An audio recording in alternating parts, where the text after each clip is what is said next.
तो ये वकालत की डिग्री थी जिसकी वजह से हमें उस वक़्त पुलिस वालों ने कुछ नहीं पूछा और भेज दिया। मैंने फिर ये फ़ैसला किया कि मैं भी जो है इस प्रोफेशन में आऊँगा। ये वो प्रोफेशन है कि खुदा की ज़ात ने जो कहा है ना कि तुम खल्क़े खुदा की जो है वो खिदमत करो तो मैं तुम्हें उस पर नवाजूँगा।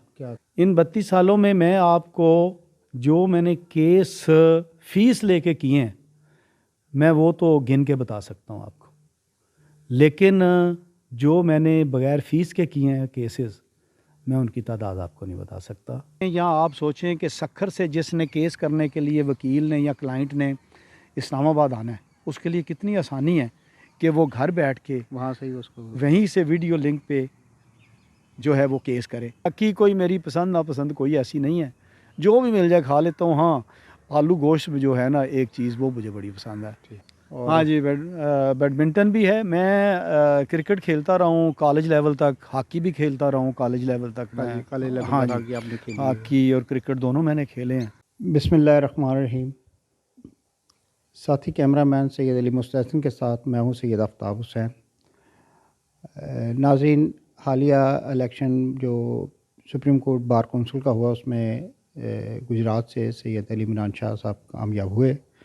आज हम उनकी रिहाइशगाह पे हैं, उनसे मिलने आए हैं, उनको मुबारकबाद देने आए और साथ में आपसे कुछ बातें करेंगे जो आपकी नज़र करे।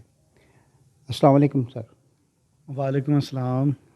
शाह साहब, आपको सुप्रीम कोर्ट बार कौंसिल का इलेक्शन जीतने पर मुबारकबाद देते हैं पाक वतन की टीवी की जानब से। ये बताइएगा कि वकालत के शोबा में कैसे आना हुआ जी? बिस्मिल्लाहिर्रहमानिर्रहीम। अल्लाहु अकबर, अल्लाहुम्मा सल्ली अला मोहम्मद व आले मोहम्मद।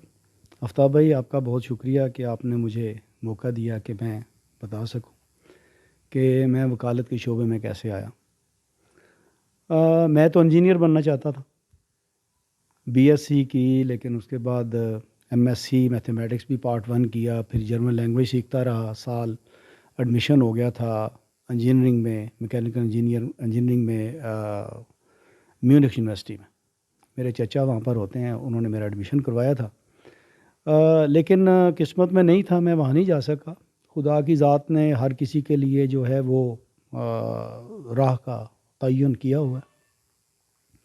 मैं वकालत के हवाले से मैंने कभी सोचा नहीं था, लेकिन सडन जंप थी है। एक दफ़ा मैं अपने एक दोस्त हैं, सीनियर हैं, उनके साथ मैं बाइक पे जा रहा था शहर, तो रास्ते में नाका लगा हुआ था पुलिस वालों का। उन्होंने मुझे रोका, तो जब उन्होंने रोका तो वो पूछने लगे, तो मेरे जो पीछे दोस्त बैठे थे उन्होंने अपना तारफ़ कराया कि मैं एडवोकेट हूँ। तो उन्होंने कहा जी चलें।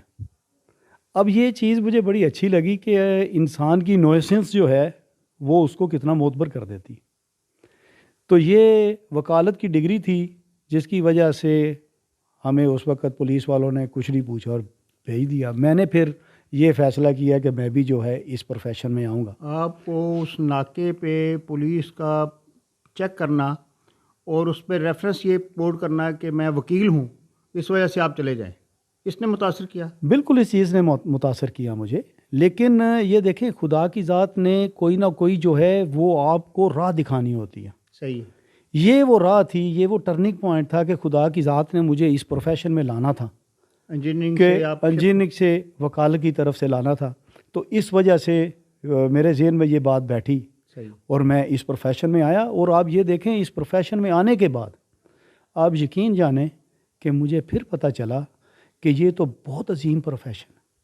ये वो प्रोफेशन है कि खुदा की ज़ात ने जो कहा है ना कि तुम खल्क़े खुदा की जो है वो खिदमत करो तो मैं तुम्हें उस पर नवाजूँगा। क्या कहना? तो ये ऐसा प्रोफेशन है कि जिसमें आप बहुत ज़्यादा खुदा की खल्क़ की खिदमत कर सकते हैं।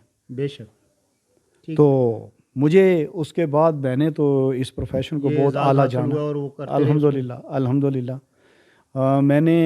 मैं एक बात आफ्ताब भाई आपसे शेयर करूंगा जी। कि मुझे अभी प्रैक्टिस करते तकरीबन 32 साल हो गए। इन 32 सालों में मैं आपको जो मैंने केस फीस लेके किए हैं मैं वो तो गिन के बता सकता हूँ आपको, लेकिन जो मैंने बगैर फ़ीस के किए हैं केसेस मैं उनकी तादाद आपको नहीं बता सकता।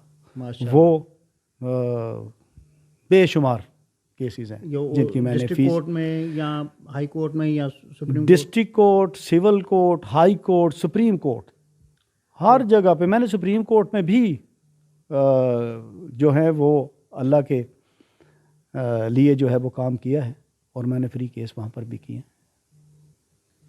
ये इस लेवल पे जाके तो ये कॉन्सेप्ट चेंज नहीं हो जाता लोगों का मादियत की तरफ, और ये सारा सिलसिला बड़ा अजीब सी बात कर रहे हैं आप।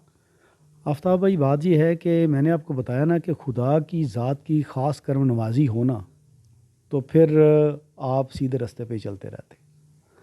खुदा की ज़ात आपको भटकने नहीं देती, तो यही कमाल है उस रब अरे करीम जैसे कि आप जानते हैं कि सुप्रीम कोर्ट के वकला की फ़ीस जो है वो लाखों नहीं करोड़ों रुपए में होती है, और सैयद अली इमरान शाह साहब का ये कहना कि खल्क़ खुदा की खिदमत में ये फ़ीस की अहमियत नहीं है, उस खल्क़ की, उस माल के हवाले से जो उसने मखलूक पैदा की है उसकी मदद के लिए ये इन्होंने फ़ीस को अहमियत नहीं दी। जी अली इमरान, ये बताइएगा कि ये हाई कोर्ट आपने जब वकील बन गए उस वक़्त वो जो मोटरसाइकिल का वाक़या था, जो नाके का वाक़या था, उसने आपको टर्न किया, आप वकील बन गए। तो वकील बनने के बाद गुजरात में आपने एक बहुत बड़ा ये काम किया कि आपने कॉलेज बनाया। वो कैसे, किस वजह से कि या वो आपकी मुश्किलात थी जो लाहौर में जाके आप पढ़ते रहे या किसी दूसरे जगह पे, उसको मद्देनज़र रखते हुए चेंज हुआ?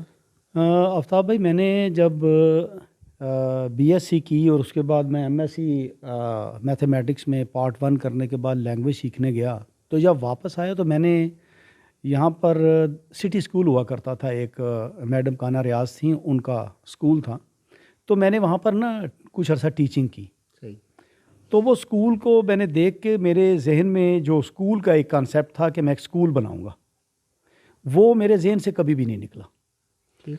तो जब मैं वकालत में आया तो मेरे उस्ताद मोहतरम थे, अल्लाह उनको जन्नत नसीब करे, बड़े कमाल के उस्ताद थे वो, मियाँ अशरफ तनवीर साहब। बेशक।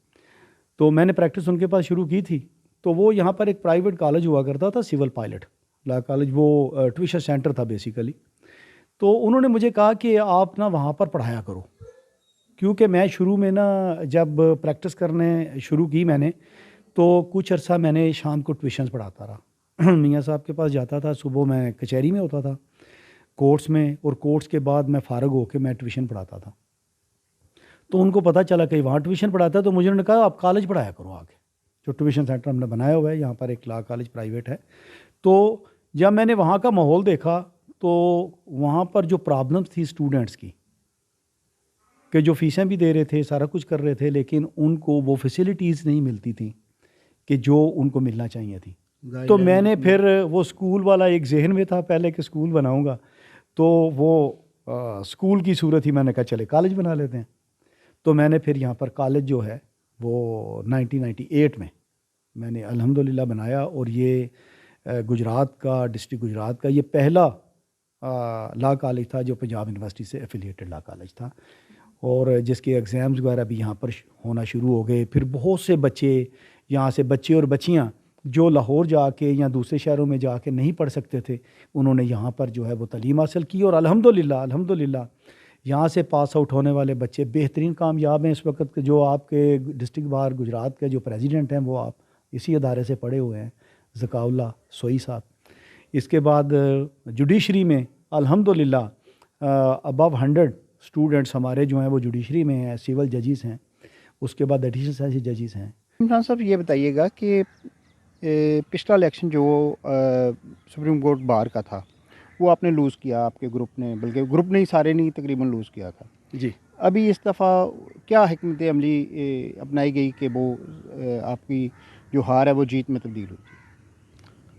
आफ्ताब भाई, जो इलेक्शन की स्ट्रेटजी है वो तो ऑब्वियसली यही है कि आपने हर जो वोटर है उस तक आप अप्रोच करें, ठीक। क्योंकि ये ऐसा नहीं है कि हमारे जो एडवोकेट सुप्रीम कोर्ट हैं वो किसी सियासी जो Affiliation। लीडर है उससे को मुतासर होकर वोट देते हैं, नहीं, वो कैंडिडेट को देखते हैं, कैंडिडेचर जो है वो देखते हैं और उस पे जो है वो वोट करते हैं।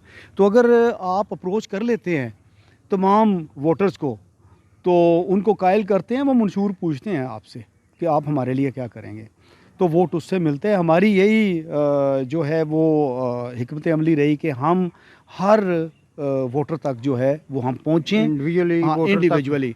तो ये कितनी तादाद है सुप्रीम कोर्ट ये जो वकला हैं? इस दफ़ा जो टोटल लिस्ट आई वोटर मेंबर की वो 3761 थी। अच्छा। हाँ जी, तकरीबन 3800 के करीब। पिछली दफ़ा मेंबर को थे। तकरीबन 3400-3500 बंदा था शायद? 3300 थे। 3300 हाँ बंदे जी, थे। क्योंकि 400 का इजाफा हुआ उसमें। जी। तो आप ये समझते हैं कि जैसे मैं कह रहा हूँ कि अगर सूबाई असम्बली का इलेक्शन में हिस्सा लेते तो शायद इतनी मेहनत ना करनी पड़ती, या मैंने के इलेक्शन के लिए भी करते तो इतनी मेहनत ना करनी पड़ती जितनी इस बार के इलेक्शन में आपको करनी पड़ी है। तो क्या समझते हैं कितनी कहाँ जाना आना हुआ? मोस्ट प्रोबेबली इस तरह है जी कि ये पूरे पाकिस्तान का इलेक्शन है। आपने एक वोट के लिए जो है वो सब तहसील में भी जाना। यानी मैं आपको बताता हूँ कि मैं सिंध में गया तो सिंध में कुछ जगह ऐसी हैं जहाँ पर एक एक वकील है सिर्फ, लेकिन वो बहुत दूर दराज के इलाके हैं, इंटीरियर सिंध में बात कर रहा हूँ। यानी मेहड़ है, एक वकील है वहाँ पर, अनवर साड़ साहब, ठीक है। नवाब शाह में 2 हैं, सांगड़ में 2 हैं, सकरांड में 1 है। खैरपुर अब में ये आगे आप से। देखें ना, खैरपुर में 5 हैं जी। यानी ये तमाम इलाके जो हैं जी, अल्हम्दुलिल्लाह मैंने हर जगह पे जो है वो अप्रोच की है, और मेरे दोस्तों ने, चाहने वालों ने इतना प्यार दिया है, आप यकीन करें कि मेरे पास, मैं उनके प्यार का मकरूज़ हूँ। हो सकता है मैं कर्ज़ जो है ना उतार सकूं, लेकिन कोशिश करूंगा कि जिन तवक्कुआत के साथ उन्होंने मुझे वोट दिया है मैं उनकी तवक्कुआत पे पूरा उतरूँ।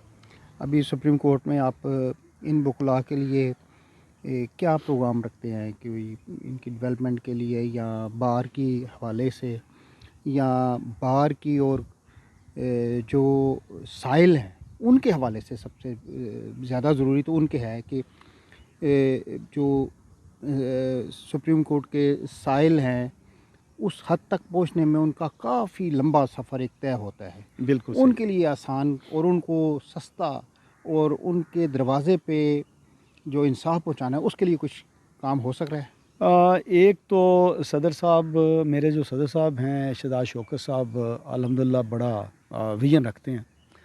उनकी जो सोच है उसकी बिना पे हमने चीफ साहब से मुलाकात की है।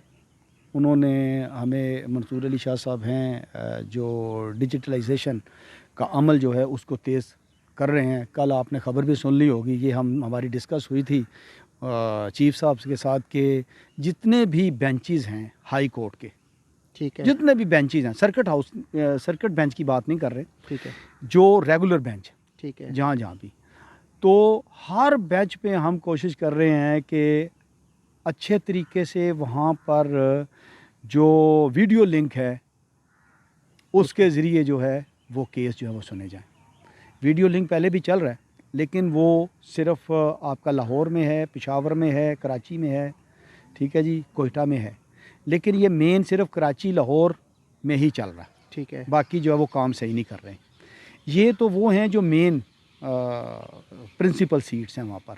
हमने जो सखर है वहाँ पर भी हमने कहा है जी सखर में भी शुरू करें, लाड़काना में भी शुरू करें, जहाँ जहाँ हाई कोर्ट है वहाँ पे उसका मुल्तान में, बहावलपुर में, अगर हर जगह पे हो जाए तो ग्रास रूट लेवल पे जो आप कहते हैं कि जो लोग मुकदमात की एक लंबी लाइन है। बहावलपुर से आप सोचें, या आप सोचें कि सखर से जिसने केस करने के लिए वकील ने या क्लाइंट ने इस्लामाबाद आना है, उसके लिए कितनी आसानी है कि वो घर बैठ के वहाँ से ही उसको वहीं से वीडियो लिंक पे जो है वो केस करे और उसको ख़र्चा भी ना पड़े। अब देखें ख़र्चा लेते हैं ना, वकील के आने का ख़र्चा जो है वो क्लाइंट भी होता है। सही है जी, उसने उधर स्टे करना उसने है। सक्कर से लाना है, जहाज़ पे उसको लेके आएगा। ठीक है। ठीक है ना। ये चीज़ें जो हैं हमने ये तो साइलों के लिए हम सही। कोशिश कर रहे हैं मिनिमाइज कि कर रहे हैं उसको। मिनिमाइज हो जाएंगे। आप देखें पेट्रोल बचेगा, पैसा बचेगा, टाइम ठीक है जी, बचेगा। टाइम बचेगा, आराम से काम होगा। एक बात ये तो हो गई साइलों के लिए।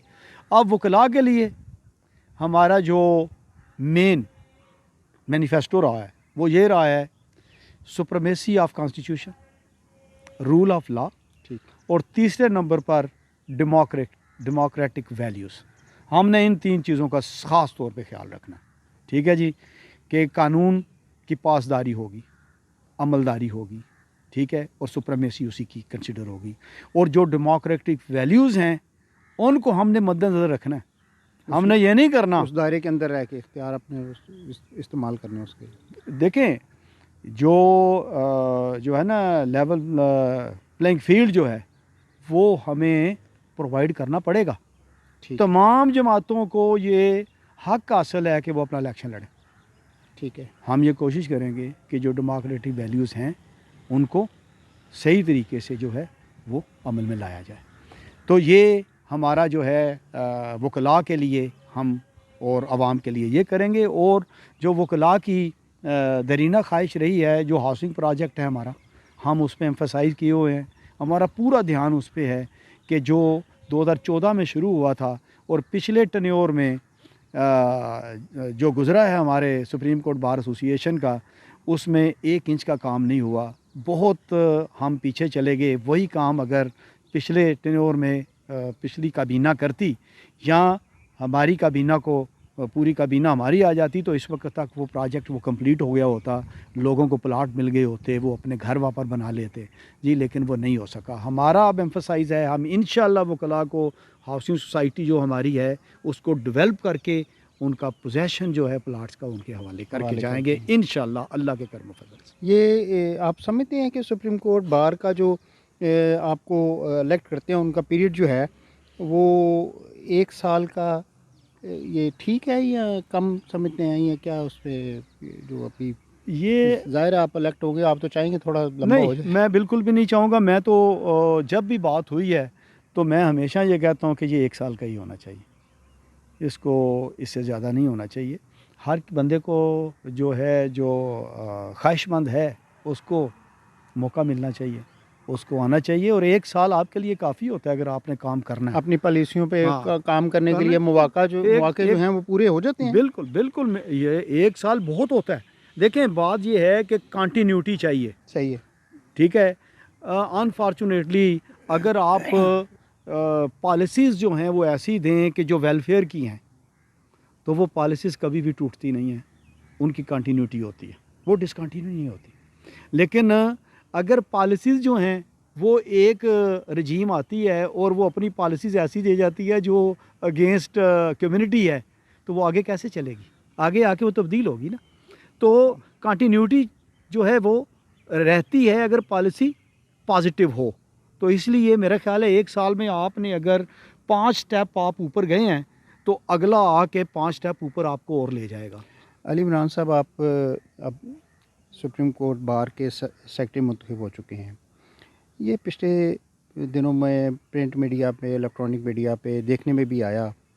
ये वकला गर्दी के हवाले से मैं क्वेश्चन करूँगा, इखलाकियात में ये क्या ट्रेनिंग में ये पढ़ाया नहीं जाता, ये सिखाया नहीं जाता कि आपका जो तर्ज़ अमल है और तर्ज़ इखलाक है, ये इस पे थोड़ा सा वो, और वकला जो है वो जजेस के टाइयाँ पकड़ रहे हैं, गले पकड़ रहे हैं, या पुलिस वालों को मार रहे हैं, पब्लिक को मार रहे हैं, तो ये इसको क्या कहेंगे इस बारे में? बड़ा अनफॉर्चुनेटली बड़ा टफ क्वेश्चन है ये। और बीइंग रिप्रेजेंटेटिव ऑफ बार, इस बात का जवाब बड़ा क्लियर देना चाहिए। वो यही है कि ये ज़्यादती है, ये ज़्यादती। मैं इसकी वकालत तो नहीं करेंगे? नहीं, वकालत नहीं करूँगा। ये बहुत ज़्यादती हो रही है। अनफॉर्चुनेटली ये काम है बार कौंसल्स का, ठीक है, कि जब वो लाइसेंस इशू करते हैं तो उस वक्त चाहिए कि अगर आपके जितने भी अदारे हैं वो अगर करैक्टर सर्टिफिकेट मांगते हैं किसी को अपने डिपार्टमेंट में लाने के लिए, तो मेरा ख्याल है कि बार एसोसिएशन जो हैं या बार कौंसल जो हैं इनको भी चाहिए कि करैक्टर सर्टिफिकेट जो उनका लें। अगर ये हो जाए तो मेरा ख्याल है ये प्रॉब्लम्स कम हो जाएंगी। लेकिन अनफॉर्चुनेटली जो एथिक्स की बात है वो हम मिनासुल कौम जो है वो बहुत पीछे चले गए हैं। यहाँ पर आप देख लें कि आम बंदा भी राह चलता हुआ दूसरे को बर्दाश्त नहीं कर रहा जी। तो इसमें खामियाँ खराबियाँ ऑब्वियसली स्टेट का भी हाथ होता है। अगर आप इंसाफ नहीं देंगे, इंसाफ नहीं होगा, आवाम को उसके फंडामेंटल राइट्स नहीं मिलेंगे तो ये कुछ हो जाता है। अल्लाह पाक करम नवाजी फरमाए। अभी हमने इस सिलसिले में मैं अपनी बात को आगे बढ़ाते हुए कि हमने अक्सर देखा है कि जो कब्ज़ा ग्रुप वाले हैं या अपने बेटे को वकील बनाएंगे या फिर वो अपनी बेटी को या भाई को वो लाजमी लाइसेंस चलाते हैं और उसके ऊपर साइन बोर्ड भी उन वकील साहब का लग जाता है। असल में आफ्ताब भाई किसी को पढ़ाई से तो रोका नहीं जा सकता। फंडामेंटल राइट है भाई, हर बंदा जो है वो पढ़ सकता है, उसको पढ़ाना भी चाहिए। ठीक है ना जी। हाँ, अब देखना ये है कि पढ़ने के बाद उसमें शऊर कितना आया, मैनर्स कितने आए हैं जी। तालीम का जो मकसद रहा है वो तो हमेशा एथिक्स रहा है, इखलाकियात रहे हैं, मैनर्स रहे हैं। तो अगर वो नहीं है तो फिर वही बात मैंने पहले कर दी कि फिर वो करैक्टर सर्टिफिकेट जो है वो मेरा ख्याल है बार कौंसल्स ले लें और वो चेक करवा लें तो फिर बेहतर हो जाए। स्मार्ट हैं, छोटी एज में सुप्रीम कोर्ट में चले गए हैं, खाने पीने का क्या शेड्यूल होता है, कैसे वो करते हैं, क्या पसंद क्या है? खाने पीने का मुझे कोई तरह शौक़ है नहीं। सुबह मैंने हल्का सा नाश्ता करना होता है और रात को फिर मैं थोड़ा सा जो है 1 या 1.5 रोटी जो है वो मैं खा लेता हूँ दोपहर का खाना। हाँ, तो बाकी कोई मेरी पसंद नापसंद कोई ऐसी नहीं है, जो भी मिल जाए खा लेता हूँ। हाँ, आलू गोश्त जो है ना एक चीज़ वो मुझे बड़ी पसंद है। हाँ। कहाँ की ज़्यादा पसंद है? घर की। और खेल वगैरह में क्या पार्टिसिपेट करते हैं आपने? खेल में नेट भी लगाया हुआ है यहाँ पे, बैडमिंटन का है। हाँ जी, बैडमिंटन भी है। मैं क्रिकेट खेलता रहा हूँ कॉलेज लेवल तक, हॉकी भी खेलता रहा हूँ कॉलेज लेवल तक। मैं कॉलेज लेवल हाँ तक आपने खेली? हॉकी और क्रिकेट दोनों मैंने खेले हैं, बल्कि ये उंगली भी मेरी टूट गई थी ये ज़मींदार कॉलेज में। हाँ, तो बैडमिंटन भी खेल लेता हूँ। तो अब तो बैडमिंटन ही सिर्फ खेलता हूँ। तो स्विमिंग का भी शौक़ है मुझे। अच्छा। तो मैं अगर स्विमिंग पूल मिले कहीं तो मैं ज़रूर स्विमिंग ज़रूर करता हूँ। अली इमरान साहब, आपका वक्त देने का शुक्रिया। इंशाल्लाह, thank you very much, so nice.